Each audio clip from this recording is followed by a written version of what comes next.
know the feeling, right? That sudden clutch in your chest, that split second where you just freeze. We tend to think of it as some kind of weakness, something to be ashamed of. But what if it isn't? What if it's just a biological system, a really ancient, incredibly powerful piece of programming that we can actually understand? Today, we're going to pop the hood and explain the science behind our fastest and oldest emotion. And this question, right here, gets to the absolute heart of it. It comes from the story of a student, Kevin, who's walking home down a dark village road. To him, every shadow is a monster. Every little rustle of leaves is a serious threat. His body is screaming danger, so he runs. But when he gets home, safe and sound, he realizes it was all in his head. And yet, his heart was pounding, his palms were sweating. That part was 100% real. So how on earth does that happen? Well, to understand what happened to Kevin, you can really look at it in two completely different ways. There are two stories that try to explain that huge gap between what we feel and what's actually real. Okay, so story A is the cultural story. It's powerful, it's been passed down for generations, it tells you what to do, run. But story B, well, that's the science narrative. It's a process we can test, we can measure, and it's the same for everyone. It tells you why your body does what it does. And for this explainer, we are diving deep into story B to really get to know the machinery inside all of our heads. All right, let's get into it. We're about to look at your brain's internal security system. Think of it like a rapid response team that kicks into gear in milliseconds, way before you've even had a chance to think. This is the chemistry of terror in the first tenth of a second. So meet the star of the show, the amygdala. The source material has this absolutely brilliant analogy for it. It's your brain's fire department. And here's the thing, it doesn't wait to see the flames. The second it smells a whiff of smoke, it yanks the alarm.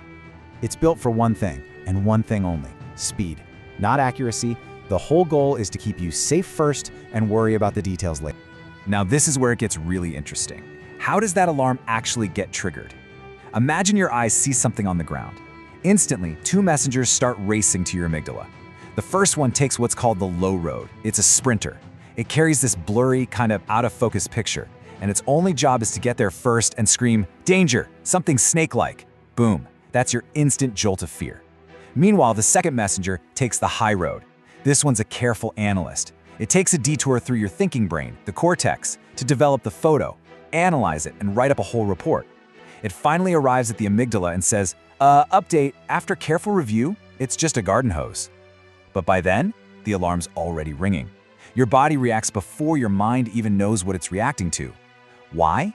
Because that speedy, paranoid sprinter always wins the race. So once the amygdala pulls that alarm, this is what happens. A flood of adrenaline hits your system, like an emergency broadcast to every single cell in your body. Your heart just hammers, going from, say, 70 beats per minute to over 170. Your breathing goes into overdrive. And all the non-essential systems, digestion, your immune response, they go completely offline to save energy. This is your body getting ready for a fight for its life. You know that shaky feeling you get before a big presentation? That's this exact same system preparing you to fight a PowerPoint presentation like it's a saber-toothed tiger. Okay, so this whole system is perfect for escaping a predator. But let's be honest, there aren't a lot of tigers in our daily lives. So why does it go off during an exam or a tough conversation with your boss? This brings us to the absolute core of the issue, the great mismatch. Okay, this table right here is the whole ball game. Your brain's hardware is about 200,000 years old, but it's running 21st century software. And as you can see, your amygdala doesn't know the difference between an ancient physical threat and a modern social or intellectual one. A tough exam question, social embarrassment, a bad grade. To your ancient wiring, these are all survival threats, and it reacts with the exact same life or death chemical cocktail. Let's look at a really powerful example of how culture and biology get tangled up. In Tamil Nadu, a lot of people have had this terrifying nighttime experience. You wake up, but you can't move, and you feel this presence pressing down on your chest. For generations, this very real experience was known as Amukupe, the pressing ghost. And this just perfectly illustrates the power of a new explanation. Neuroscience comes along and gives this terrifying feeling a different name, sleep paralysis. It turns out it's a known biological glitch where your mind wakes up just a few seconds before your body does. That sensation of being paralyzed instantly triggers the amygdala, which, sounds the alarm. Your brain, trying to make sense of this pure fear signal, cooks up a story to explain it, And often that story is based on cultural tales, like Oppressing Ghost. Same experience, totally different vocabulary. So, here's the big question. If our brains are powerful enough to literally create a vivid, terrifying ghost out of a simple biological glitch, can we also learn to control them? Can we use our understanding of this machinery to actually change the outcome? The answer is a huge, definitive yes.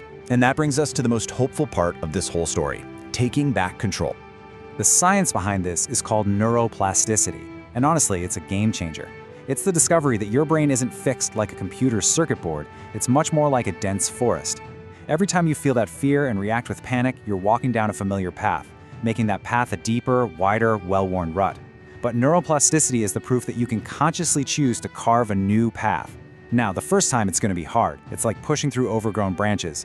But every time you use a tool like deep breathing, instead of panicking, you stomp that new trail down a little bit more. You do it enough, and that becomes the new, clear, easy path. You are literally reshaping the physical landscape of your brain. So how do you start carving that new path? Here is a simple, incredibly powerful tool that's actually used by Navy SEALs. It's called box breathing. Now the absolute key here, the magic trick, is the longer exhale.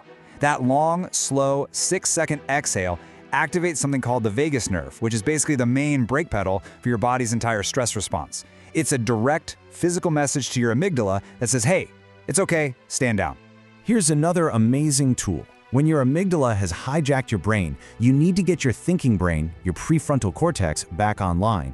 And the 5-4-3-2-1 grounding technique does exactly that. By forcing yourself to engage your senses and name what you're experiencing right now, you are manually pulling energy away from the panic center and redirecting it to the logic center. Think of it as a manual override for your fear circuit. Look, the ultimate goal here is not to eliminate fear. That's impossible, and frankly, it's a terrible idea. Fear is what keeps us safe. The real goal is to become fear-informed, to understand the machinery so well that you can operate it, instead of just letting it operate you. So let's go back to Kevin one last time. A year later, he's walking that same dark path. His heart starts to pound, the old alarm bells start ringing, but this time, he doesn't run. He stops, he takes a breath, and he actually has a little conversation with the feeling. Hello, amygdala. Thanks for the heads up. I appreciate you looking out for me. He has completely shifted from being a victim of his fear to having a conversation with his own biology. And this, right here, is the most powerful takeaway. The world is still going to be full of uncertainty, of things that will trigger our ancient alarms. The path hasn't changed. The shadows are still there. But when you understand the science behind what you're feeling, you change. You are no longer just reacting on instinct. You're responding with knowledge. So we'll leave you with this final thought from the source material's author, a chemistry teacher named Siva. We're so used to being chased by fear, to reacting to it. But what happens when you turn around and decide to understand it, to learn its chemistry, its wiring, to face it head on? That isn't just knowledge. That is freedom.